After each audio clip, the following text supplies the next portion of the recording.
is not proud. It does not boast. Familiar yet? He goes on, it's not rude, it's not self-seeking, it's not easily angered. It keeps no records of wrongs.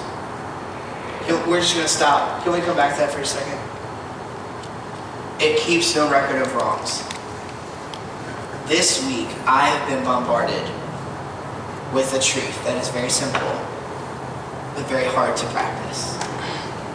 Wednesday night, we do a marriage class, which is, like Mark said a while ago, has been a lot of fun and hard. And you never know what someone's going to say, like Mark said, which can be utterly hilarious, or can be extremely thought-provoking, bringing almost silence to the room. And I was standing right here this Wednesday, and I was talking, and we were talking about something I'm about to share with you. And Suzanne White raised her hand and shared a question, and I was like, "Yeah, Suzanne." And she goes, "Lance, I know you've shared some of your relationship with your dad with us, but at what point were you able to move on?" And I was kind of taken back a little bit, because I felt like, oh, okay, well, this can just got opened. And I said, okay. And so I began to share about my relationship with my dad, and how if my younger brother was standing here, it would sound like we were describing two different men. Would you say that's right? I'm looking to my family, and they're like, okay. And I shared about how hard it was growing up, seeing him and listen, he was a great man. Don't hear me say that he wasn't. He was a great man to a lot of people. But as I grew up, he wasn't a great man to me. And that was very hard growing up. And like finally when I was able to be on my own, I was on my own. And I share this part in my testimony whenever I share about Jesus, because understand that this is love happening to me. When I was lost, love was happening to me. And so I worked in a place, and I've shared this before, where I was surrounded by very not good people. I don't even know if that was good English, but they weren't good people. I liked them a lot, and I called them best friends, but I really had a poor definition of what best friend meant. And so you could say that I was somewhat alone, because I had, my sister lived in Georgia at the time, and my mom and my dad were really taking care of my younger brother a lot, and so family, where was it? I don't know. And then you have these friends, and then I suddenly realized I could go down and all this stuff because of what they were doing, and I just felt alone. Okay, that was my circumstance. Relationship with my dad, I didn't have one. It was very hard for me to see him love all these people. I'm talking about at his funeral. At his funeral, I'm sitting there, and I'm about to have to speak at my father's funeral. And the family's all sitting in the front row, and I'm hearing these people come up and speak, and I'm sitting there saying, who are they talking about? I do not know what they're talking about. And I just had to sit there, and Judy squeezing my hand real tight because she knows I'm about to have to get up and speak and talk about my father, who sounds like he was a father to all of them, and I just happened to live there occasionally. And that was not easy.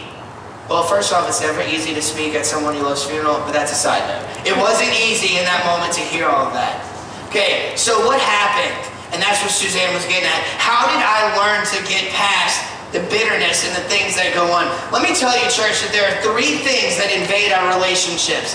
3 things that can destroy, that come in like a cancerous virus that just comes in and just eats away. And listen to what these 3 things are. They will affect every relationship you have if you let them. The first one is resentment. The second one is blame. And the third one is self-pity. Resentment, blame, and self-pity.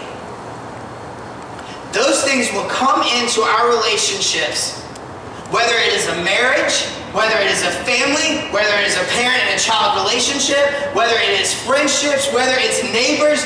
I don't care what kind of relationship it is.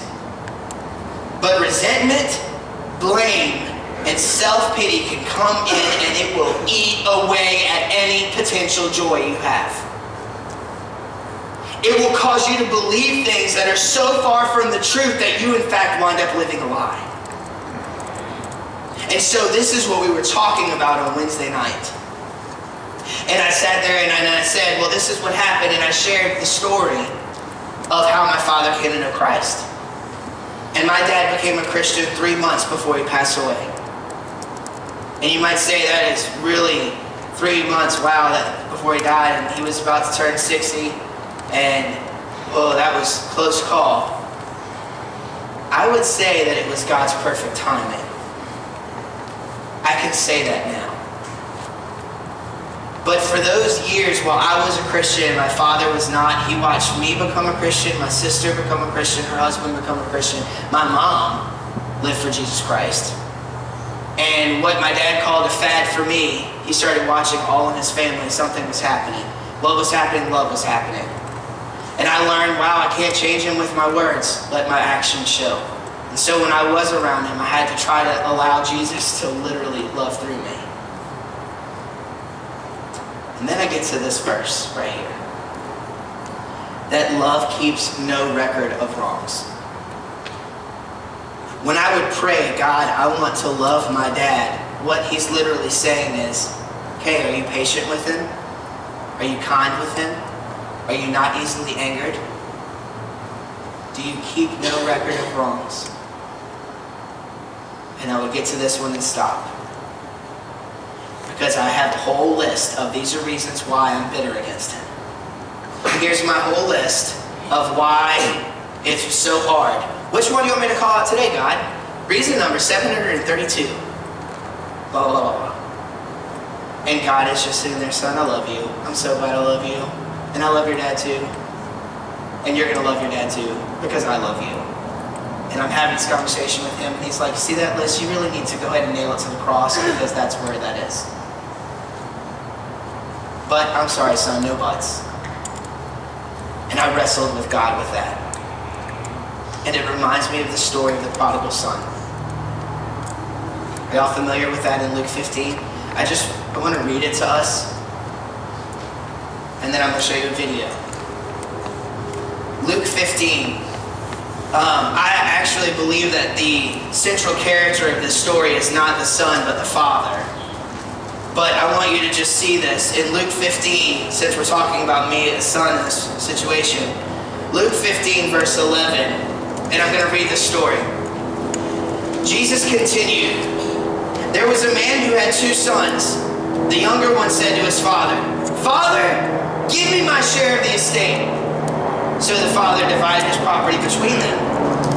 Not long after that, the younger son got together all he had, set off for a distant country, and there squandered his wealth in wild living.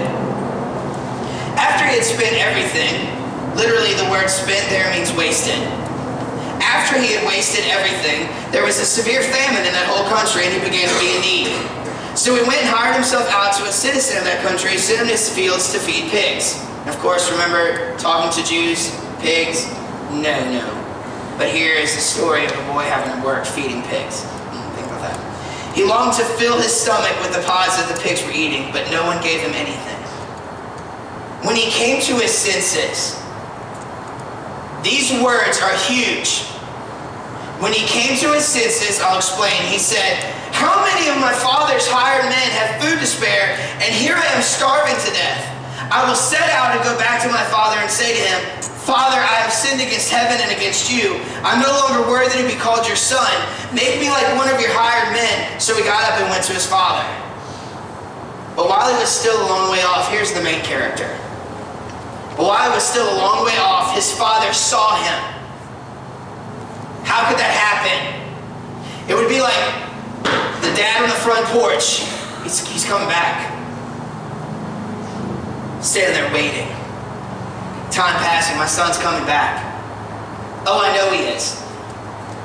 Perhaps the other brother's like, Dad, seriously, he's not coming back. Oh, yes, he is. My son will return. And over the dusty road, here he comes. What does the father do? I picture him literally jumping off of the porch and picking up whatever they wore, because it wasn't jeans, and running. And and running to him.